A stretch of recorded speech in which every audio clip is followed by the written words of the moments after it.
अस्सलाम वालेकुम aspirants, welcome to my YouTube channel. आज हम अपनी सीसी स्क्रीनिंग 2024 के स्क्रीनिंग टेस्ट के हवाले से जो हमने सिंध के हिस्ट्री के हिसाब से जो सीरीज़ शुरू की है उसमें आज हम कवर करेंगे टालपुर पीरियड या टालपुर डायनेस्टी इन सिंध जो 1782 से 1844 तक चली।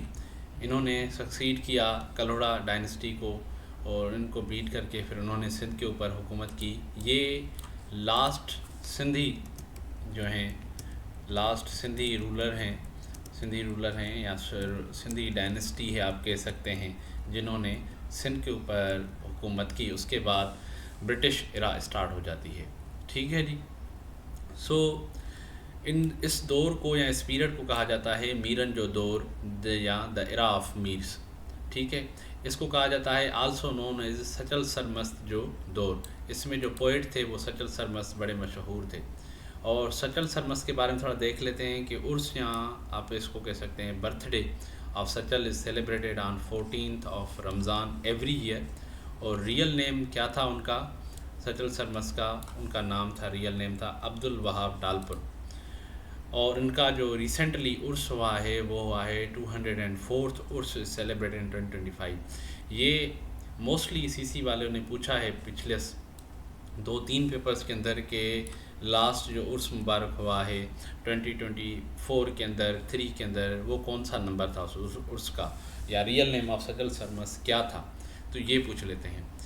ये कहाँ से बिलोंग करते थे सचल सरमस्त। ये दराज शरीफ एक इलाका है, किसके करीब है, ये खैरपुर जो डिस्ट्रिक्ट है, खैरपुर मीरस जिसको कहा जाता है, खैरपुर मीरस के करीब ही ये करीब है। उसके बाद सचल उनको जो, और ये भी अक्सर सवाल पूछा गया है कि सचल ने अपनी पोइट्री के अंदर जो पर्शियन पोइट्री है उसके अंदर अपने आप को तखल्लुस कौन सा दिया, टाइटल कौन सा दिया, उसने ख़ुद को आश्कार के नाम से बुलाया है पर्शियन पोइट्री के अंदर। सचल जो हैं उनको हफ्ते ज़बान शायर भी कहा जाता है। Means a poet which can do poetry in 7 languages, 7 ज़बानों के अंदर। ये सवाल सीसी 2023 की जो स्क्रीनिंग थी उसके अंदर आ चुका है, जो कंडक्ट हुई थी उसके अंदर के 7 लैंग्वेजेस हफ्ते ज़बान शायर किसको कहा जाता है, वो है सचल सरमस्त। ठीक है। और इसके बाद आ जाते हैं अखुंद अज़ीज़ुल्लाह मुतल्लबई। इन्होंने ट्रांसलेट किया कुरान को पहली दफ़ा सिंधी के अंदर, वो भी इसी टालपुर पीरियड के अंदर थे। ठीक है जी। और translation of Quran is said to be start in Sindhi pros.